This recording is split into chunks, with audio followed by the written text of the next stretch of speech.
জীবনে একটা যা কিছু করেন না কেন কখনো বন্ধুত্ব ছাড়বেন না। বন্ধুত্ব এমন একটা জিনিস যে আপনি যখন যে কোনো পরিস্থিতিতে যত খারাপ অবস্থাতে থাকবেন, দেখবেন আপনার ওই বন্ধুগুলার দেখার মাধ্যমে আপনার সবগুলো পেরেশানি কেটে যায়। বন্ধু এমন একটা জিনিস, যখন হয়তো বন্ধুত্বের মাঝে একটা সময় আসে যখন প্রত্যেকটা বন্ধু যার যার নিজস্ব জায়গা থেকে আলাদা হয়ে যায়, কিন্তু যখনই সময় পাইবেন চেষ্টা করবেন যে সমস্ত বন্ধুগুলার একসাথে নিয়ে বসার জন্য, 1 ঘন্টা আড্ডা দেওয়ার জন্য, 10 মিনিট সবার সাথে কথা বলার জন্য। কারণ পৃথিবীতে যত ডিপ্রেশন বা যাই বলেন না কেন, এগুলো একমাত্র আপনার বন্ধুবান্ধবের সাথে আপনি শেয়ার করতে পারবেন। আর এই বন্ধুবান্ধব থাকলেই দেখবেন যে দুনিয়াটা শান্তি, সব কিছু শান্তি।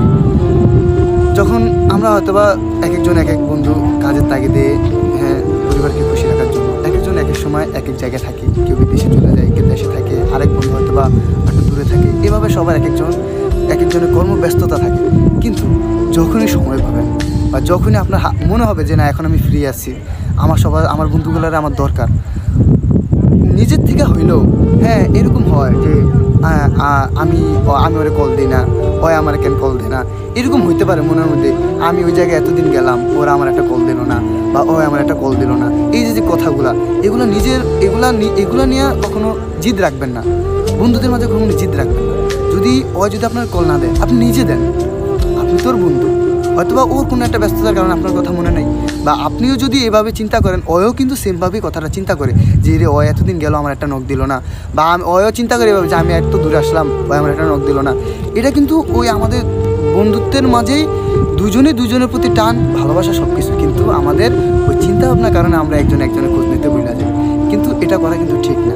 তো আমি মনে করি যখনই যে কারোরই সুযোগ হবে, হবে যে এটা আমি চিন্তা করব না যে ওই আমার কল দেয় না, ওই আমার নখ দেয় না, তাই বলে যে আমি ওরা নখ দিব না, কল দিব না, এরকমটা করা উচিত না।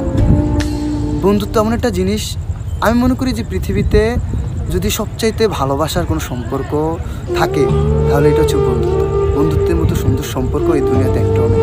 তাই যেখানেই থাকেন না কেন, যত কর্মব্যস্ততার মাঝে থাকেন, অন্তত বছরে একদিন, মাসে একদিন চেষ্টা করবেন সকল বন্ধুদের সাথে একসাথে বসে অন্তত 10 মিনিট 1 ঘন্টা আড্ডা দেওয়ার জন্য। দেখবেন এই সময়টুকু আপনি যদি পুরো বছর ধরেন আপনার পেরেশানিতে সব কিছুতে কাটলো, কিন্তু দিন শেষে যখন আপনি আপনার বন্ধুদেরকে একত্রের সাথে বসবেন, তাদের সাথে কথাবার্তা বলবেন, দেখবেন আপনার ওই অগোছালো পুরো একটা বছর যেন অনেক সুন্দরে কাটলো, অনেক শান্তিতে কাটলো। তাই সবার কাছে একটা অনুরোধ, আমার মধ্যে এই জিনিসটা আছে যে বন্ধুদেরকে কর্মব্যস্ততার মাঝে স্মরণ করতে পারি না, কল দিতে পারি না। ওরাও হয়তো সেম ভাবে যে ও এত দূর যায়, কল দেয় না, করে না। আমার মধ্যে ভুল আছে, কিন্তু আমি মনে করি যে এগুলা রাখা উচিত না। কারণ বন্ধুত্ব এমন একটা সম্পর্ক, সব